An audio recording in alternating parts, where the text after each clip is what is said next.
Hello, my name is Natalie Allen, and thank you so much for being here today for our presentation of the writing guide with Handbook. We are so excited about this book. And we have the author with us today, one of the authors, Dr. Michelle Bachelor Robinson. And we have our director of products here with us today, Mr. Anthony Palmiato, who was also one of the editors on this book. So we welcome you and thank you for being here. I'm going to go on and share my screen and pull up my presentation so you can see exactly where we're going to be going today.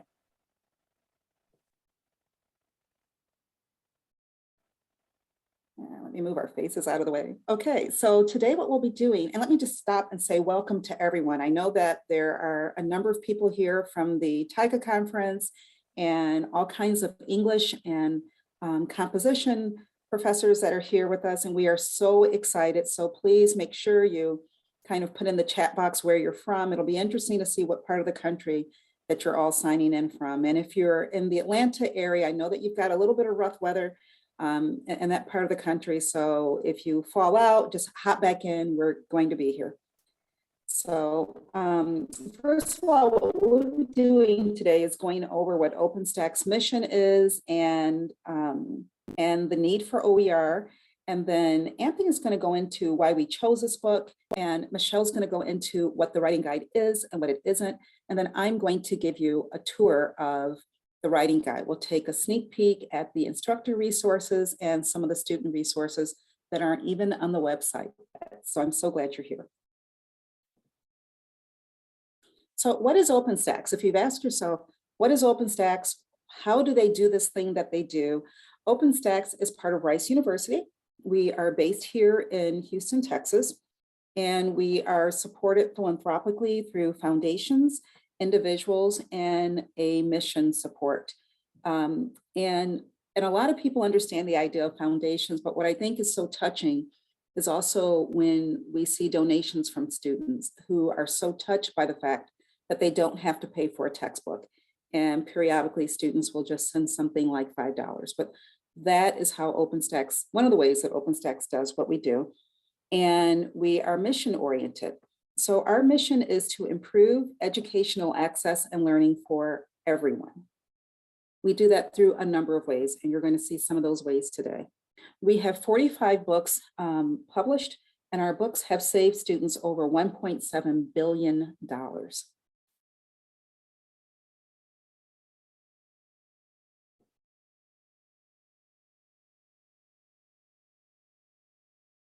So I'm going to stop here. Hold on, I'm going to go a little bit into the need for OpenStax and the benefits of OER. So every student has immediate and unlimited access to our materials. Once a student downloads the book, and this takes place after you have adopted the book as an instructor, the students can download the book and they have it forever. It will not expire 90 days into the semester. They will have it to always have access to. Our books follow a standard scope and sequence that makes it easy to adopt and also easy to be used. We have a variety of technology partners, which allows for choice, and I'll show you more of that in our ecosystem. We have permission-free use, editing, and adaptation. And I'll also point that out when I show you the instructor resources. You have the ability to add to the PowerPoints. You have the ability to pull things out. I was recently at a college where they said, we don't even want our students to see APA. The students are confused enough by MLA, so they want to pull the APA out, and that will certainly be your prerogative. So if anyone's watching from Angelina College, I heard everything you said. And there are a variety of formats and partners, which eliminates a one-size-fits-all. You will have ownership of the content, again, forever. And I want to make sure I say that. And the ancillaries can be used at any institution, minimizing faculty course prep. So I'm going to throw a question out. I see that there are 12 things in the chat box. Let me take a look at that. Hi from Killian. Okay, hi from North Carolina. Corpus Christi is here. San Francisco is here. Jacksonville, Florida, yay. I was just there. Mount Billings, Montana. California, New Mexico. Yep, the entire country's here, which is nice. So I'm going to throw out a question just to make sure you're actually listening. And I see a couple more messages just popped in. Houston, Texas is here. Yay. Spanish Fort, Alabama. All right. So here's my question. How much does it cost to use OpenStax? And I want to see the first 2 or 3 people that respond. This is kind of a trick question. 0, 0, 0. Yes, you got it. It's absolutely free to take advantage of the textbooks. And I used a word in the beginning. How do you get access to the word, the actual textbook? How do you begin using it? I used a word that begins with an A. Free, free, free. Access. The word I'm looking for is adopt. And I will show you how to adopt the book. You will be able to adopt the book, and that's how you begin to use it. Because people will say, well, how does it work? How do I get the book? You just adopt it. Okay, so I'm going to stop here. And Anthony is going to step in at this point and tell you why we chose the writing guide. Thanks so much. And everybody, please, if anything comes through on the, even when I'm speaking, feel free to put it into the chat or the Q&A. So, I'll start off with why we focus on the writing guide, and maybe extend a little in terms of why we were aiming towards a book like this, for right now, for this time. When OpenStax started, we began in publishing textbooks along the way that we do now in 2012. And there was a lot of interest from faculty, from administrators, and from our very generous philanthropic funders to work on books where they felt the biggest, quote unquote, need was, in terms of the highest priced books in large introductory courses where there weren't a lot of options. And so, our first books were in college physics, algebra-based introductory physics, introductory biology, the biology course for majors, and then the non-majors course, anatomy and physiology, and so on. Those courses where the textbooks are frankly extremely expensive, and there weren't a lot of online open options, and faculty weren't doing as much as what many English and writing faculty do and have always done, is put stuff together a little bit on their own. We understand the need for a cohesive, concrete textbook and resource like the writing guide with Handbook, but we also know that many writing instructors know more or less dedication than those other faculty in those other disciplines, but many of you have been sort of doing that on your own, and across the country we saw that. So we sort of put those other courses in some ways ahead, and we did those first. But what we learned as we started talking to more faculty in writing, but also in other course areas, especially in those science course areas, in US history and in our social sciences and sociology in particular. And also we produced a book in first year experience, our college success textbook, is that, it really was a core need, not simply to provide a writing guide to correlate and be a good, open, high quality substitute for commercial offerings, or even other open offerings, but to think about what students and faculty need right now. And at the time, in 2019, going into 2020, and especially in 2020, when the book was conceived, there was a lot of need. None of us could have predicted what happened with COVID, but the need for a book that asks students, that brings student identity to the fore, that focuses on who they are and how they interact, capitalizing on what the students are bringing to the classroom and helping teachers and students understand that, was really, really important. And that it would also extend into other courses. That was the foundation that people look toward. And so we really wanted to focus on doing a book in this discipline that can be used in a number of different ways, like Natalie was alluding to, flexibly, that, while it's written to be cohesive and progress logically, we understand that not everybody teaches every topic. And Dr. Robinson will talk probably a little bit about that, but that, we're representing not just what's happening in writing, but also what's happening in identity related to writing itself, but also, all the other outputs and formats and things that students are doing in their college courses, so that it could better integrate with those other offerings we provide. So there's focus where students can learn about how to inform their science writing and think critically as they're doing that, and also their reading. And then also, of course, in the other courses too. And I think the other piece about why we did the book, is really, it's important to who we were looking for. I didn't have the pleasure or privilege of knowing Dr. Robinson or Dr. Dursky prior to this project. But I mean, there is really no better team. Them plus the other contributing authors who informed so much of what this book is. We really needed what not OpenStax's, but what the users expressed to us that they needed, the potential users, faculty, writing administrators, and so on, is exactly what these authors brought, which was an open perspective, a desire and an interest and an ability to sort of push things forward a little bit, sort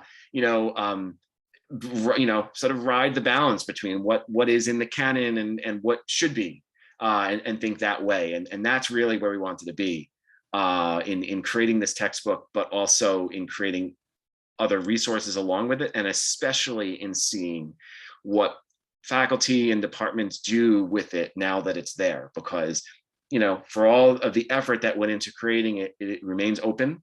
It remains, able to be edited and changed and modified and improved on by all of you for your specific needs on your campus, or even if you want to take it and run with it to produce something that a wider audience can use. So that's sort of where we're coming from in terms of why now for this course and why this book, and of course very eager to hear more and to answer any questions you all have. So I think that's it for me. And Dr. Robinson, you jumping right in, or Natalie, do you want to? Is there anything in between? No, I was going to ask you to introduce Dr. Robinson.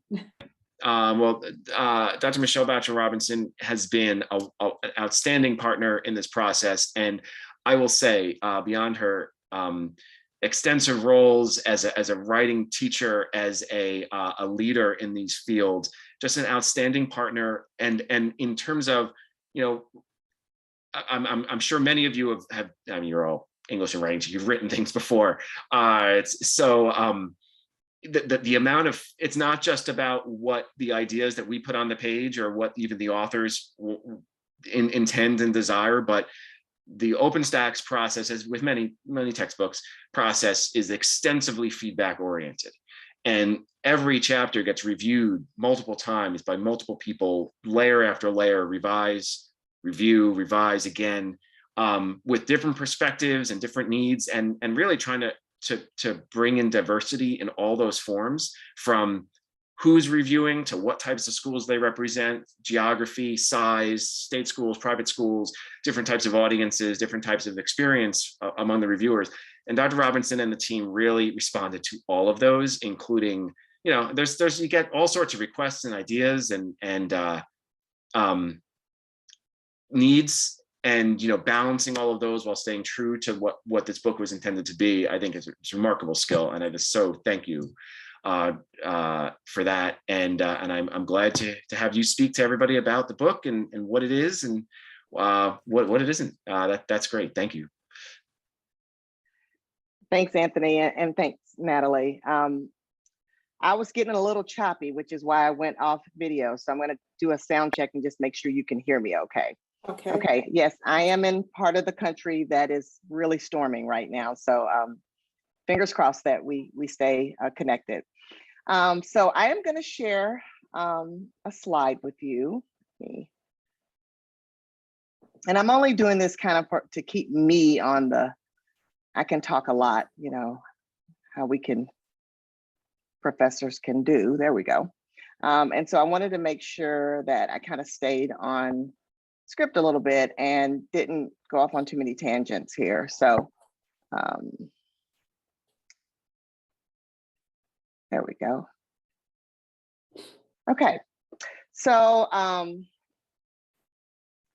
think if we had an opportunity to subtitle this text, we would have subtitled it Writing for Our Lives. As a matter of fact, when we were designing the book, it was the way we oriented ourselves. It was kind of our working title for most of the composing of the text for most of that time.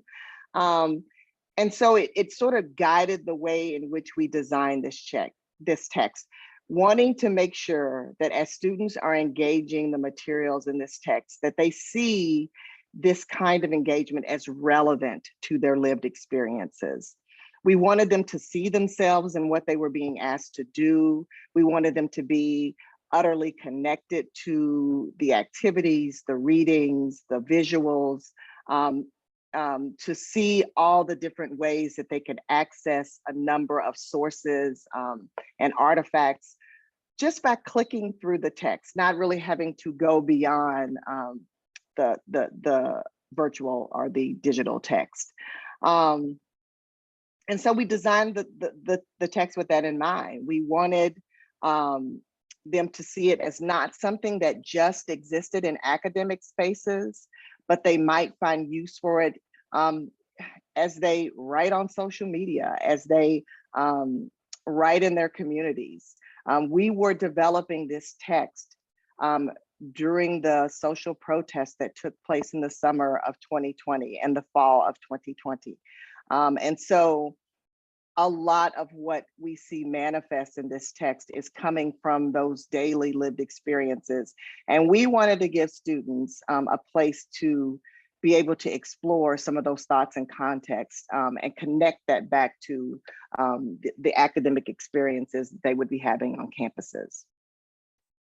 So as you instructors are sort of working through these same chapters, you will see evidence of how this text helps students to imagine themselves as a rhetor, as a writer, as a creator of text, as an intellectual thinker, as a critical thinker, and how this text takes the opportunity to guide them through finding their own voices in that respect.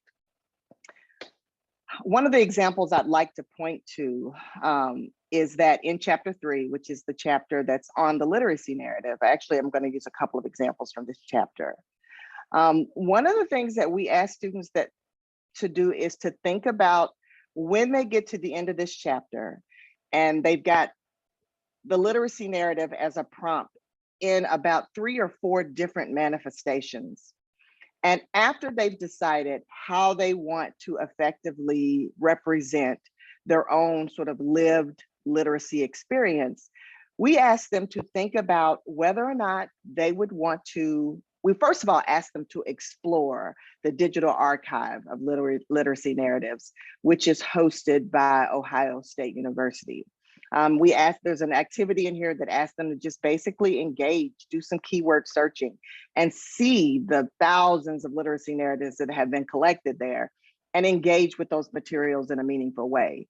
But then ultimately, what we suggest to them to do as an activity in that chapter is to publish their own literacy narrative in this open access digital database of literacy narratives, that they would find an audience for that piece of writing beyond their instructor, beyond their peers in that classroom, and really begin to see the fact that their experiences captured in the written word can work beyond that most immediate audience, that they truly might have a public audience for that work. We also, there's another activity in that same chapter that asks them to imagine that once they finish with this artifact, that it might be translated into a TED Talk, and that TED Talk could in some way be published in a number of venues, social media, a blog post, any number of ways. And so what we're imagining is that students would see that writing is just not about a first year experience or an isolated academic performance, but it is part of what we do in our lives. And that as you build on your writing skills, they will translate into skills that will help you throughout this journey called life. Another part of my scholarly life that Anthony did not mention is the fact that I do community engaged scholarship in historic and cultural communities. And it's interesting because I was just telling my colleagues here at OpenStax's just before we started the webinar that I received a call 2 nights ago. I was on a long drive. I was, it's spring break for my grandkids. So I was headed to meet their dad and pick them up and bring them back to my house. And on that long drive, I received a phone call from a community partner. She is the curator of a digital museum for little known history. And she is working with a community group who has been displaced as a result of a gentrifying area in Virginia. And one of her tasks with this group is that she is collecting stories from the community members who are being displaced. She called me to tell me that she saw my social media post about the text, that it was available, and encouraging my colleagues in composition and rhetoric to explore it and see if it might be useful for the courses that they're teaching. And she found several chapters that she is going to use to provide some support for community members who are choosing to write their lived experiences as opposed to just give an oral history recording. And that brought so much joy to my heart. I got really excited about that because when I got invested in this project, more than anything, I wanted this book to speak to everyone, not just those of us who are doing intellectual work in ivory towers, but that it would actually be a useful tool and a useful artifact for folks who are using rhetoric in their everyday lives. And so the fact that she perused the text, first of all, was exciting to me, but also that she found that there were parts of this text that would be useful to her in her community work made me even happier. And so I was very excited to see that the audience for this text is not just first year writing, is not just campus communities, but it translates into how people might write in their everyday lives and how this text might be extremely useful to even that population of folks. Another aspect of this text that I kind of feel personally responsible for is the fact that when we were writing the outcomes, and the outcomes were our guiding principle for every chapter that was created for this text, I pushed pretty hard to have cultural awareness be a part of an aspect of the rhetorical situation, a standalone aspect. Oftentimes we sort of collapse cultural awareness into thinking about the speaker or thinking about the audience, or maybe even thinking about the actual message or issue itself. But what I wanted was, rather than have a sort of rhetorical triangle, but we might think about this more as a kind of interactive square, and that cultural awareness for all of those aspects of rhetoric is very important. You cannot have a good understanding of any text without considering the culture from which it comes, the culture of the speaker who's delivering, all of those things. And so creating an outcome that insists that instructors think very critically about cultural awareness, but also that it's at the forefront of what students are thinking about, helped us to design a text that really reaches out and appeals to a wide variety of student, a wide variety of instructor, and a wide variety of disciplines. This is not just an English text. It is a text that can be useful to anyone who is concerned about effectively communicating in whatever platform, in whatever discipline, and with whatever audience or community. And again, that's something I take a lot of pleasure and a lot of pride in.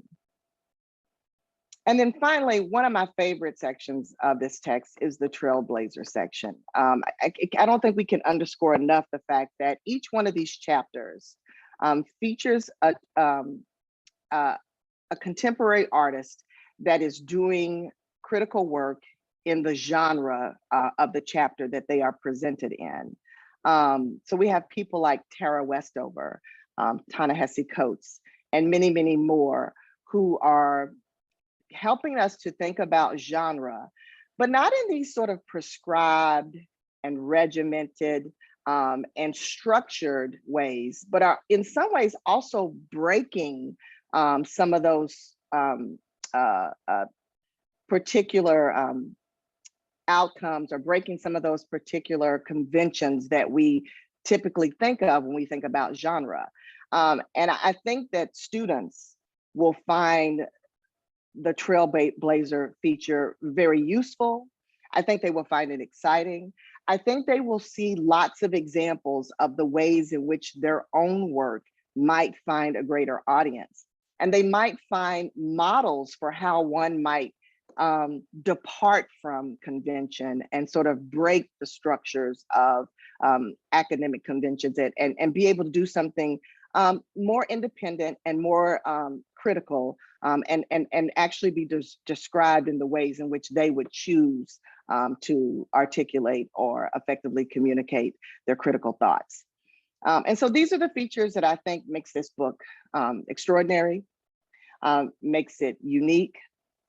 I like to describe the text as one that's interactive, that's interdisciplinary, that's multimodal, that's cross-cultural, inclusive, and in my opinion, an absolute wonder.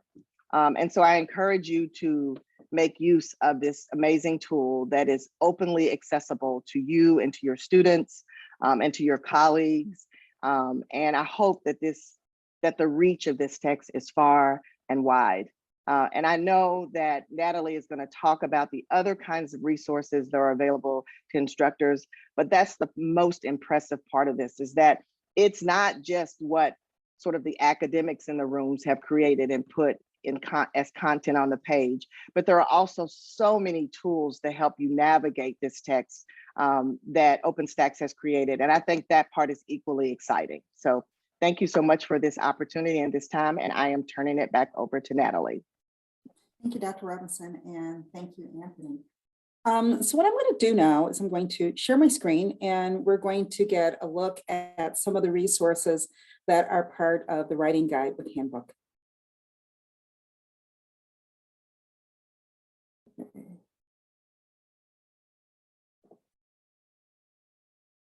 Sorry. Okay, so I'm going to start here, and let me get rid of that. There we are. It's always a bit of fumbling around when I need to do this. Okay, so I'm going to start right here. If you go to our website, openstax.org, what you will find is all of our books. And what you would need to do is come down to humanities, and you would click on the image of the writing guide, and you would have access to the book. Now, the first thing I'm going to tell you that I would encourage you to do is to set up your account. Once you set up your account, then you can freely move about and see the materials. So having said that, I'm going to start with the book details. The first tab that you'll come to will be here for the book details. You'll see the table of contents. You have the ability to view it online, and you can completely view it online. You can download the PDF. Once you download the PDF, you will have access to it. And as we've said before, it is yours to have and to keep. I'm going to scroll down a bit further. By the fall, I think we have set by the fall, you'll be able Natalie, to yes. I apologize for interrupting you, but I don't think we can see what you are seeing. Oh, I'm so I'm glad not sure you we said something. Okay, hold on. Thank you. Okay, can you see the, thank you so much. Can you see the writing guide right now? Very good. Yes, we can. Oh, thank you for saying something. Okay, great. So what you will see right here are the book details, the instructor resources, and the student resources. What I pointed out is that the first thing that you want to make sure you've done is set up your account. And the way you do that is you come here and you would go on and enter your information. This is usually where instructors will ask me, well, can the students have access to the same account that an instructor does? And I like to point out that they cannot. Part of our process is that we verify that you are an instructor, and we ask you for documentation so that we know that you're actually working with students and you're not one of the students. So there is a process for that. Having said that, let me go back and repeat. You would come down to subjects, go to humanities, and that's where you will find the writing guide. So the first tab that you will come to will be the book details. Underneath there, you'll see how to get the book. You can view it online. You can download the PDF to have access to the book. Here we have a summary of the book. I encourage you to review this a little bit later. Underneath there, you'll see the names of the senior contributing authors, Dr. Robinson, Dr. Dursky, and I believe Dr. Fulwaller of University of Vermont, and the contributing authors. What I feel so proudly of with OpenStax's is that you'll notice that our authors are from a variety of different schools. And that is something that I think speaks well, and you can feel comfortable that these are your peers. Underneath there, you'll also find the errata. We have our errata here for a couple of reasons. We undergo a very strenuous editorial process, but also we have it here for transparency. So you can see anywhere where there has been a correction to the book or where something right now is being addressed. And you can always see that right here. So I'm going to go back. And here we are again at the book details. And you can literally see that the book was just published December 21st of 21. And again, as I've said, you will eventually be able to order the complete book, the hardback or the softback book, through our partner Xanadu Amazon, where it can either be delivered directly to you. If you wanted to have it ordered through your bookstore, that can also be set up. So I'm going to come from here and go into student resources. Resources, what you'll notice, and that is the third tab over, is that we have this wonderful PDF for how do you help your students get started. I often have instructors ask me, well, how will I let the students know that they're getting a free book? This is one of the ways you can certainly do it. You can have this link to the PDF on your LMS, or you can send out this email to let your students know that they are getting a free textbook, and this is how they would download it. So I'm going to come back out of this. And I like to make mention, Anthony made mention of this, we have 2 excerpts from our College Success book. It is a wonderful book. I encourage you to also look at this book. It has its own tab. And the excerpts from the College Success book are on reading and note-taking and on student time management. There is also a section that might be helpful, especially for composition students, on creative and analytical thinking in Chapter 7 in the College Success book, and you can find that here. So these are the student resources. There are additional student resources that will eventually be available, and I'd like to show you that. What's also going to be available, and hopefully you can see it right now on my screen, and I'm going to make sure, because there's nothing worse than not having what you're talking about on your screen. There we go. So you should be able to see right now on my screen the toolkit for Chapter 8, an analytical report.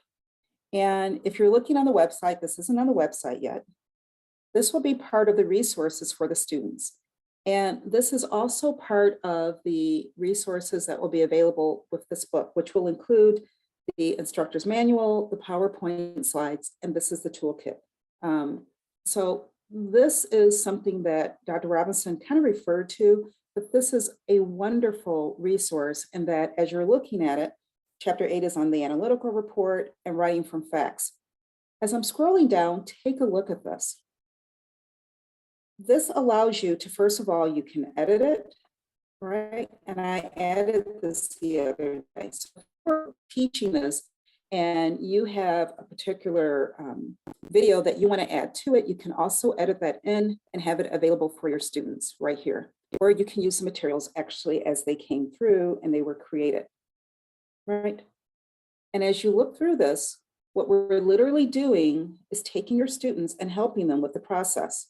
What is the purpose of your report? We give them examples, and then we're also having them think it through.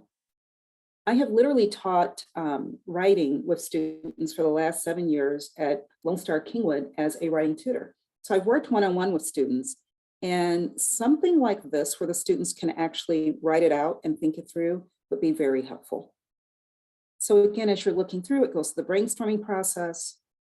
What format should you use? I had someone say the other day, this is kind of like a worksheet. It's going to walk the students through. Yes, There's a lot of information here. And again, you can decide if you want to further customize it, add more to it, or take more away from it. Okay. So I'm going to come out of that because I have a few more things that I want to show you. And if I see there are questions in the chat box. Anthony, would you look at those questions? Because I want to keep going if you don't mind. And then under the instructor resources,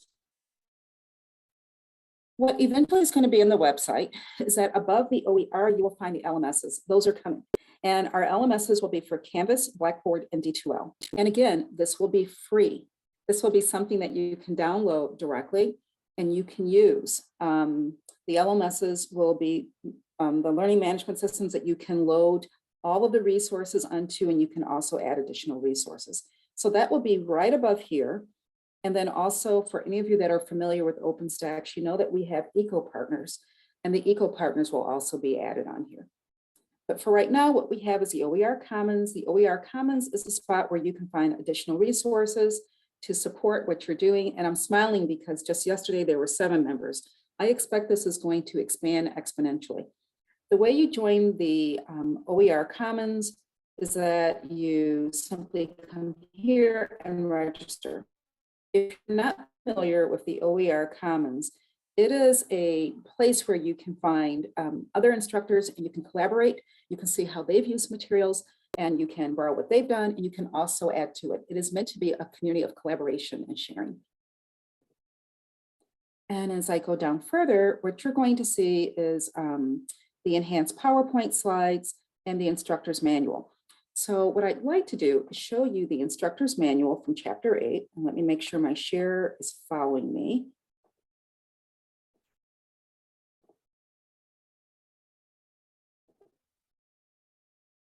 Okay, so you should see right now is the instructor's manual for the writing guide with Handbook. And again, this is meant to provide you with an organized and relevant representation of what the chapter is. You can add to it, you can take away from it. But as I scroll down, what you can see is that it's pretty well organized. And again, the 3 layers using the instructor's manual, the PowerPoint slides, and the toolkit are there to support you and how you're teaching. And as you can see, let me scroll down a little bit. They're teaching tips, they're classroom ideas, and then I want to come down a bit because I had someone ask me, well, what about discussion post? You could use some of the questions for discussion post. And here it is, glance at genre, informal, analytical reports. So that is all here for you to take advantage of. So I'm going to come out of this. I know I've got a lot to cover. And let me get back to instructors. Oops, sorry. Here we are in instructors resources and make sure my share has followed me. Great. Okay. And the PowerPoint slides. So the PowerPoint slides, and I like to show what this looks like as they download. You have a PowerPoint slide for every chapter. And I'm going to come down and show you chapter 8 because I've been showing you chapter 8 so you can see what it looks like. And I know it didn't follow me. Give me 1 second.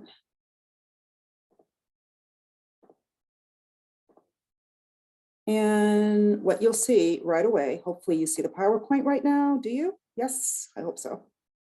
Yes. Thank you.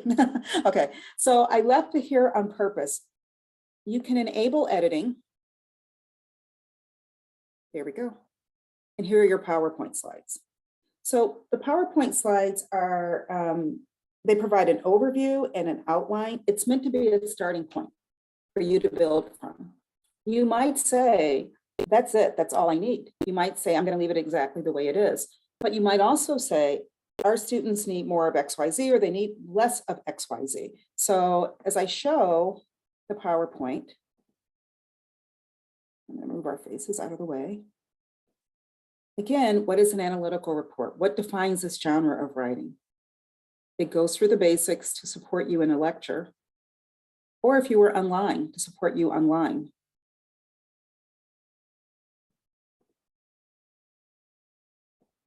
And as I scroll all the way down, I'm just going to jump a little bit. I want you to see this.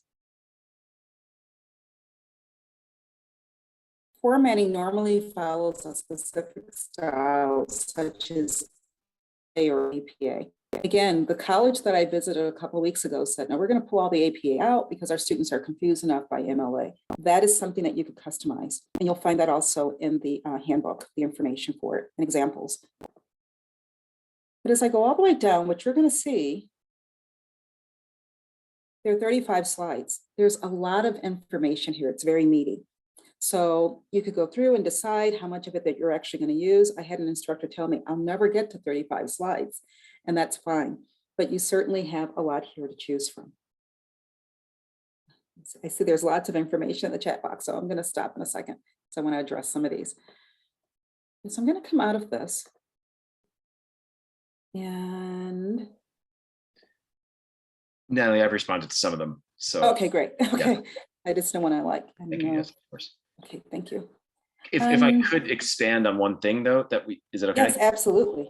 So one of the questions that was asked was, are students interacting with these materials in the way, and I hope I'm not assuming too much, but in the way that they might in an interactive system like a homework system or an LMS. We're not providing that functionality as a part of our main offering. So the OpenStax's textbook and the toolkit, even as we provide them, they're downloadable items. The toolkit are Word documents that could be moved into Google or something like that. Now, you could incorporate all of this into an LMS or another system that would incorporate, a response system where you can grade and manage the students and react to them and so on if you want to use those systems. But most of the provision there is either through LMSs, Canvas or Blackboard or D2L, or the ecosystem partners that Natalie mentioned earlier. And we don't have them listed yet for this book. It is quite new, but they would be available for fall. But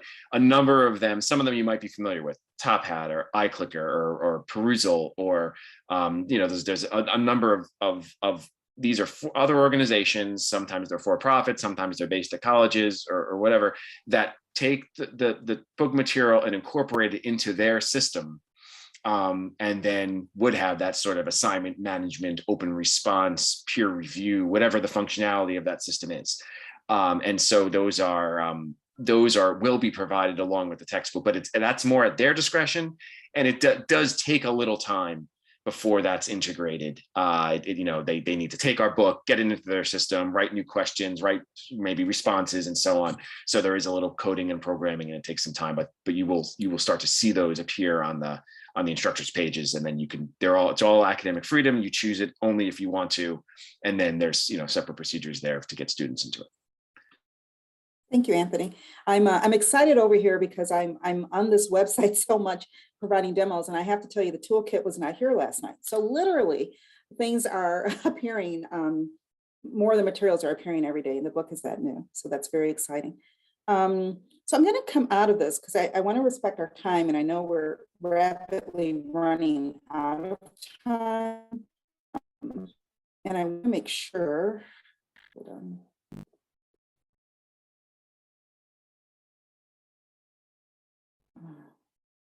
I have something I want to make sure I do go back to. Here we are. And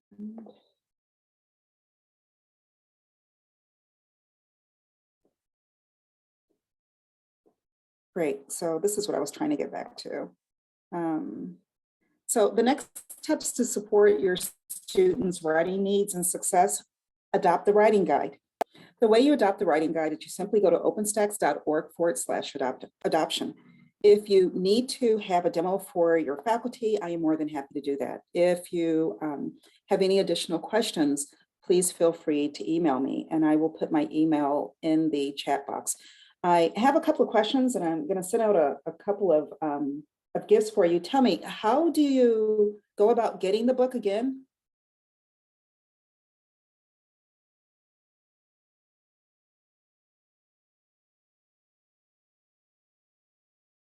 Adopt. Yes, thank you, Chris Crowley. That is exactly how you do it. Yes, thank you.